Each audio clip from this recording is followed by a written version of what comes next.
নমস্কাৰ বন্ধু বান্ধৱীসকল মোৰ চেনেলৰ অন্য এটা ভিডিঅ'লৈ আপোনালোকক সকলোকে স্বাগতম জনাইছোঁ। এতিয়া ধনিয়া পাতৰ সিজন নহয় জানো আৰু কেইদিনমানৰ পিছত সিজনটো নাইকিয়া হ'ব আৰু আমি ধনিয়া পাতখিনি বছৰটোলৈ কেনেকৈ ফ্ৰেছ ধনিয়া পাতটো আমি সংৰক্ষণ কৰি থ'ব পাৰোঁ তাৰে মই ভিডিঅ' এটা লৈ আহিছোঁ। মই কেনেকৈ সংৰক্ষণ কৰি বছৰটোলৈ উপভোগ কৰোঁ আহক আজি আপোনালোকক দেখাওঁ আৰু আপোনালোকেও মোৰ দৰে এনেকৈ ৰাখি থ'ব পাৰিব। তাহলে ভিডিঅ'টো আৰম্ভ কৰোঁ। এয়া চাওক মই ইয়াত প্ৰায় 2 কেজি মানেই হ'ব চাগে মোৰ ধনিয়া পাত। আজি দেওবাৰ বজাৰ যেহেতু বজাৰৰ পৰা আনিছে। এখিনি 110 টকা লৈছে দেই ধনিয়া পাত। আৰু ধনিয়া পাতখিনি এতিয়া আমি বাছি ল'ব লাগিব পুৰা। এয়া চাওক ধনিয়া পাতখিনি এই ঠাৰিবিলাকত বহুত পানী থাকে, ঠাৰিবিলাক নুশুকায়। গতিকে আমি ধনিয়া পাতটো য'ৰ পৰা পাতটো আৰম্ভ হৈছে তেনেকুৱাতে কাটি ল'ব লাগিব। আৰু এই থালখিনি আপোনালোকে পেলাই নিদিব। থালখিনিত বহুত ধুনীয়া গন্ধ থাকে।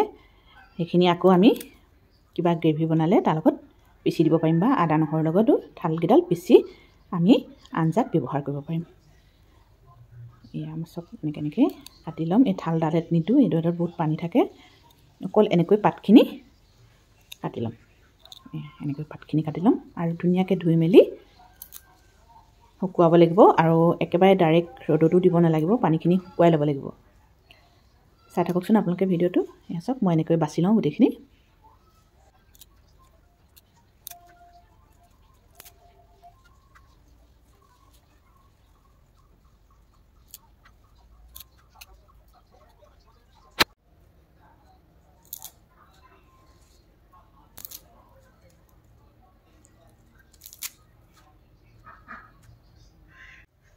এইখিনি চাওক কিমান দীঘল, এইখিনি বহুতখিনি কাটিব লাগিব।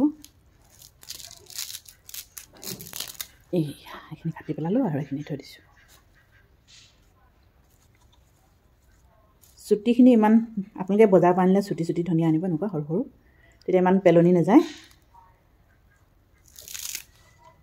কিন্তু দীঘল হ'লে থালখিনি মানে পিচি খাব লাগিব আৰু তাৰ বাদে উপায় নাই। এয়া এইখিনি বেছি কাটন যোৱা নাই। এনেকৈ মই গোটেইখিনি কাটি লওঁ। এই আচক চাফা কৰা হৈ গ'ল মোৰ। এইখিনি ছিঙি ল'লোঁ, থালবিলাক চব ছিঙি দিছোঁ, অকল পাতখিনি থৈ দিছোঁ। এতিয়া এইখিনি মই ধুনীয়াকৈ ধুই আনো, তাৰপিছত আপোনালোকক লগ পাই আছোঁ। বহুত টাইম লাগি গ'ল এইখিনি বাছোঁতে। এইদৰে 2-3 বাৰ ধুই লৈছোঁ চব ডাঙৰ গামলা এটাত চাফাকৈ।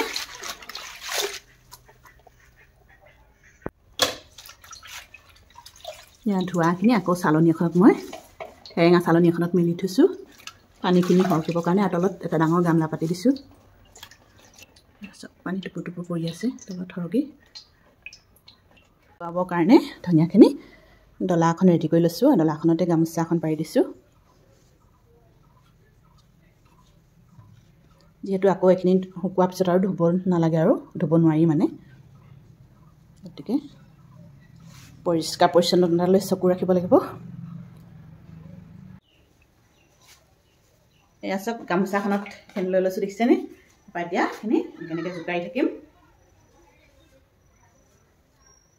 এনেকৈ পানীখিনি শুকাবৰ কাৰণে।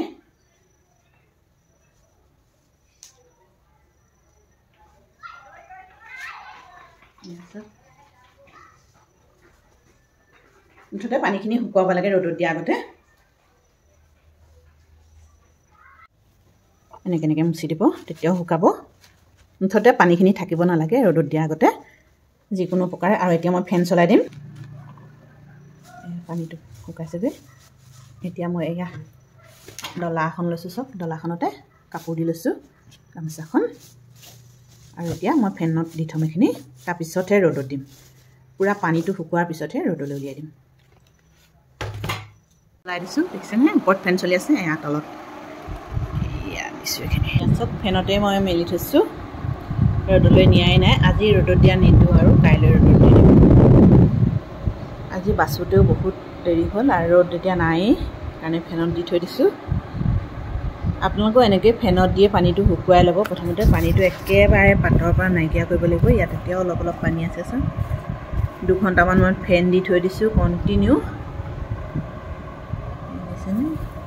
এতিয়াও ইয়াত পানী ভাৱ এটা আছেই। এইখিনি কাইলৈহে দিম। আজি পূৰা এনেকৈ ফেনতে দি থৈ দিম, তেতিয়া বেছি ধুনীয়া হ'ব। কালাৰটো একদম ফ্ৰেছ ধনিয়া নিচিনা হৈ থাকিব। ফেন চলিয়ে আছে কণ্টিনিউ। ধনিয়া পাতখিনি এনেকৈ ৰ'দত দি দিছোঁ। এতিয়া পূৰা পানীটো মই ফেন দি শুকুৱাই দিছোঁ আৰু কাপোৰেও মুচিলোঁ। তাৰপিছত এনেকৈ শুকুৱাই দিছোঁ।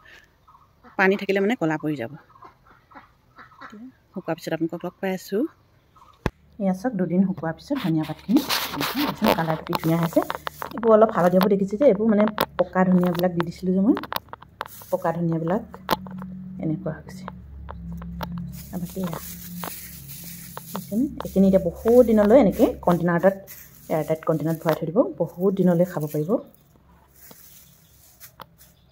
ঘৰত থকাবিলাকতো এটকাও খৰচ নহয়। মোৰ ঘৰত নাই কাৰণে কিনি আনিবলগীয়া আছে। যিবিলাকে খেতি কৰিছে তেওঁলোকে গুটিখিনিও তেনেকৈ থৈ দিব পাৰে, ধনিয়া শুকুৱাই মেলি, আৰু ধনিয়া পাতখিনিও থৈ দিব পাৰে। মোৰ আজি এই ভিডিঅ'টো ভাল পালে সকলোৱে লাইক, কমেণ্ট, শ্বেয়াৰ কৰিব আৰু নতুনসকলে মোৰ চেনেলটো ছাবস্ক্ৰাইব কৰি ল'ব আৰু কাষতে থকা বেল আইকনটো প্ৰেছ কৰি দিব। সকলোৱে সাৱধানে থাকিব, সুস্থ হৈ থাকক, তাকে কামনা কৰিছোঁ। পুনৰ নতুন এটি ভিডিঅ'ত লগ পোৱাৰ আশাৰে মই মিনাক্ষী আজিলৈ আহিছোঁ। বাই।